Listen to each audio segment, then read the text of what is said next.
আসসালামু আলাইকুম, hello everyone, welcome back to my channel Bangali Rannaghor. চলে এসেছি ভীষণ মজাদার আরও একটি বাঙালি খাবার নিয়ে। আমার আজকের রেসিপি চিংড়ি মাছের মালাইকারি।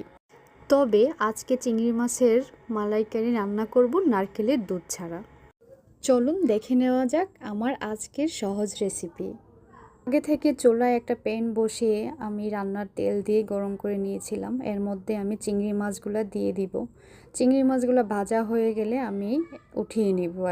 এই তো আমি এক এক করে সব চিংড়ি মাছগুলো ভেজে নিলাম। একটা পাত্রে আগে থেকে তেল গরম করে তার মধ্যে আমি পরিমাণ মতো পেঁয়াজ কুচি দিয়ে দিলাম।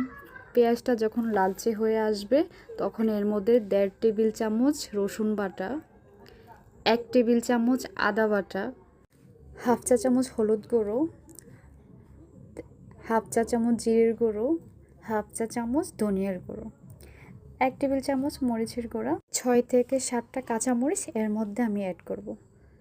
খুব ভালো করে তেলের সাথে আমি মশলাটাকে কষিয়ে নেব। তারপর এর মধ্যে আমি নারকেলের দুধের পরিবর্তে এর মধ্যে আমি গরুর দুধ দিয়ে দিব। চুলার আঁচটা হাই হিটে কিছুক্ষণ ভেজে নেওয়ার পর মশলাটা এর মধ্যে আমি চিংড়ি মাছটা অ্যাড করলাম।